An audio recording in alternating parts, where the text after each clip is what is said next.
Steve Price. In the studio today, we've got your CEO, Carl Fitzpatrick. What kind of impact has he had since he's come into that role at the club? Yeah, Fitzy's been huge for the club. He's he's brought some really good dimension and thinking outside the box, you could say, and he loves his his basketball and American basketball. He loves his his boxing and the Conor McGregor type styles. So yeah, he's been good, mate. He understands the game really well. His work ethic's outstanding, and very fortunate that we've got Fitzy in our role. You've also got a really supportive board, and Simon's a huge fan of the club, but he seems to be so hungry for success. What would it mean for you, after obviously just missing out last year, to go one better this year, or even two better this year?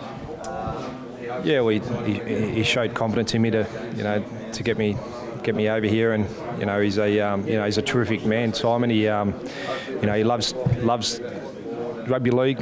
He's very passionate, and he's very passionate about his own town in Warrington, and he's been brought up in the town since he's a young kid. So it'd be nothing better to do it for our owner in Simon, and and for the town, and for the town itself also. Your stock are really rising in the NRL. People obviously talking about you, with great confidence to become a long-term head coach over there. Why leave and come to Warrington? What was the driver behind that? Yeah, it's all about timing, isn't it? Yeah. In life, timing's critical, and the timing I felt was right. I had 3 young daughters, and a wife who I should maybe give a rap to. She doesn't get too many raps over. No. Bird, if you're listening, you go right. The timing was right. I felt that Warrington, a club that I've always watched over the years. What club did you support in the UK? When I was a young fellow, I actually had a Wigan jersey. I actually had the old Norweb. And I used to, like the Elliot Hanleys and those type of players, the Sean Edwards. I've actually still got it back at home. It was just the timing was right, and I've always been, attracted to Super League, and really enjoy my time. The family's really happy, and I've got a fantastic group of men who are really driven, for success. It's interesting you mentioning the NRL, because I don't know if you watch much NRL stuff, I'm addicted. I'm watching Fletcher and Hindy in the bubble, and Todd Greenberg goes in and tells them it's $10 million next year, salary cap. Does that make you fearful that we're going to lose a lot of ground on the NRL? Or do you think it's right to have a salary cap in the UK? Or would you be pro scrapping it altogether and just letting clubs bring in, the clubs that could afford it, bring in some real talent to bring more viewers to the sport? What's your thoughts, from your own personal thoughts?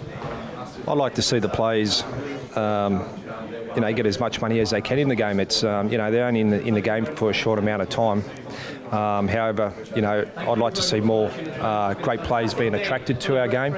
But in saying that, we need to create a revenue where it's stable and viable for our game to survive. So that's critical. One of those players who's commanded a big fee, he's a marquee player. You chose him, Blake Austin. Why Blake Austin? Of all the players, you've got Simon's checkbook and go out and sign any marquee player you want. Why Blake Austin? Yeah, I've followed Blake's career for quite a while, and he beat us single-handedly on a number of games. He's a terrific ball runner, as we know and we've seen, and I think he's still leading the try scoring, and he's a really good person underneath. He's a very humble guy, and he really cares about making a difference in people's lives, and he's been a great acquisition for our footy club. His whole family's happy and living in Warrington town. So he's been great, and I'd like to think that there's so much more improvement with Blake, but also our team and systems around him. He seems to have a really good group of lads, and I know quite a few of them personally. And this week you got the bad news that Steph's going to be out for quite a while, but you see, like the way at the start of the season, I saw a video of Jake Mamler somersaulting, and it was I just thought, there's a team spirit there, there's a togetherness within those boys, and he knew he wasn't going to start. He knew he wasn't going to play every week, but he chose to come to Warrington, and you sold him that dream, and he's probably going to get an extended run in the side now. And how did you go about getting so many good young players coming through? And we're not talking about players who are 3 or 4 gamers. We're talking about Toby Kings, who could probably play a full season now. He's ready. Deck Patton, these kind of guys. How did you get that togetherness to make them feel like it were a squad game? I was interested in the mindset and how you convey that to those lads. Well, getting on the backflip, mate, that was a pretty mean backflip, wasn't it? Amazing. That was pretty cool, yeah. I don't think you saw the slide one went with it. I think it got cut off afterwards, but he's been a terrific signing for us. He nailed his pre-season. I didn't pick him at the start. I stuck solid with the players who'd done the job previously for me, and he had to bide his time. And it's a credit to Jake when he got that opportunity, he rose and. It's his first game back from injury this week. He'll slot straight into Steph's number 1 jersey. But in terms of the togetherness, what you just asked is, it's important that you create an environment where everyone's got a say. It's comfortable, but it's also too about being brutally honest. And it's been a process, and the boys have been they're bought into it, and we've got a really tight group of men who are really driven for success, who really want to do well. I want to ask you, because I've seen so many young lads at Warrington this year, and I just think I look at obviously the Leeds team from the past, and it just feels like you've got a nucleus of kids who love the club, who really want to play for the club. But who's been the biggest improver? So who's the player who you saw maybe in pre-season, who might have earned a spot now in the team? Who's been the player you look back and you think, you know what, I've made a difference to this kid. He's listened to the messages, he's developed as a person and a player. Who, in your opinion, so far this year gives you your top mark for improvement as a player and a person? Put me on the spot here, big fella. I've seen improvement in Joe Philbin. I see a big future in Joe. He's a terrific guy. I always say that I haven't seen Jack Hughes have a bad training session. And outside of that, Joe Philbin would be very close. But in terms of the biggest change and made a difference, maybe Matty Davis. He's come out of the championship, London Broncos. Hendo coached him and gave him a big rap. He's he hasn't got all the tricks of the trade, but I'll tell you one thing, he'll go down swinging. He's always knocking the boys around at training and cutting heads and spearing at knees and hips and whatever. Knocked out Blake once training over at Portugal when we were in our pre-season, but he's the ultimate competitor, you could say. And he'll go down swinging. So I've seen improvements over his game over the last 8 weeks, so that's very pleasing. Business end of the season, coming up short last year. In the back of the mind, the boys seem to have moved on. Challenge Cup, a tough